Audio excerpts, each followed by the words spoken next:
Assalamualaikum warahmatullahi wabarakatuh. My name is Maria Arisa binti Muhammad Tahir, metric number 059673, and today I will talk about war crimes.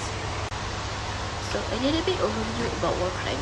The concept of war crimes developed particularly at the end of 19th century and the beginning of 20th century when international humanitarian law, also known as the law of conflict, was codified.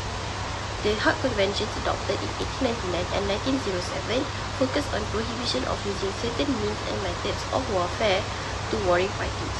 However, in the 1864 Geneva Convention and subsequent Geneva Conventions, especially in the 1949 Geneva Conventions and the two 1977 additional protocols, focus on the protection of persons that do not or no longer want to take part in war.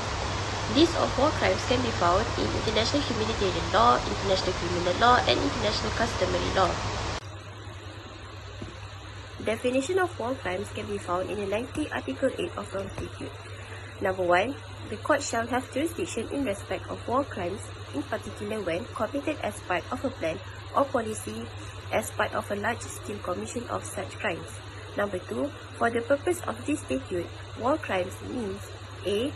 Grave breaches of the Geneva Convention of 12 August 1949, namely, any of the following acts against persons or property protected under the provisions of the relevant Geneva Convention, such as willful killing, torture or inhumane treatment, including biological experiments, willfully causing great suffering or serious injury to body or health, extensive destruction and appropriation of property not justified by military necessity and carried out unlawfully and wantonly, compelling a prisoner of war or other protected person to serve in the forces of a hostile power, willfully depriving a prisoner of war or other protected person of the rights of fair and regular trial, unlawful deportation or transfer or unlawful confinement, and taking of hostages. Continue with the definition of war crimes under Rome Statute. B. Are these serious violations of the laws and customs applicable in international armed conflict within the established framework of international law? C. In the case of an armed conflict not of an international character, serious violations of Article 3 common to the four Geneva Conventions of 12 August 1949, namely any of the following acts committed against persons taking no active part in the hostilities, including members of armed forces who have laid down their arms and those placed forced to combat by sickness, wounds, detention, or any other causes. D. Paragraph 2C applies to armed conflicts not of an international character and does not apply to situations of internal disturbances and tensions, such as riots, isolated and sporadic acts of violence, or other acts of similar nature. E. Other serious violations of laws and customs applicable in armed conflicts not of an international character within the established framework of international law. And F. Paragraph 2E applies to armed conflicts not of an international character and thus does not apply to situations of internal disturbances and tensions, but applies to armed conflicts that take place in territory of a state when there is a protected armed conflict between governmental authorities and organized armed groups. Right now, we move on to elements of war crimes. So there are two types, substantive and also domain elements.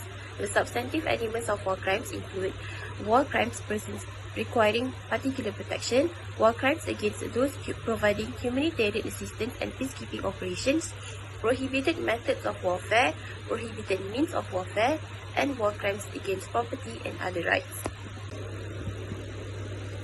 And now we move on to main elements of war crimes.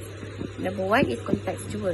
The conduct took place in the context of and was associated with an international or non-international armed conflict. And lastly, mental element, which is intent and knowledge both with regards to the individual act and the contextual content of war crimes. Right now we move on to war crimes committed by Western Allies during World War II. In this part, I will specifically talk about Canada and also France. So for Canada, there is a case of raising of Frere Sauterre, where in this case, Charles Stacey, the Canadian campaign historian, reported that on 14th of April 1945, rumors spread that the popular commanding officer, Lieutenant Colonel Frederick E. Wigle, had been killed by a civilian sniper. This caused the Highlanders, the town Wigle came from, setting fire to civilian property in the town to a free supply which was occupied by Germans. According to Mitcham and von Stauffenberg, the Canadian Army unit murdered German prisoners of war during the invasion of Sicily because of this case. The next is France. So the first incident is Maquis. Maquis were a rural guerrilla band of French and Belgian resistance fighters. They executed 17 German prisoners of war at Saint Julien Gay Camps in 1944, which were a revenge plan for German murders of 17 local inhabitants of the village of Saint Julien a month prior. The next one is Moroccan Gaumiers. French-Moroccan troops of the French Expeditionary Corps, known as Gaumiers, committed mass crimes in Italy during and after the Battle of Monte Cassino and Germany. According to Italian sources, more than 12,000 civilians, above all young and old women and children, were kidnapped, raped, or killed by the Gaumiers. That's all from my presentation today. Thank you.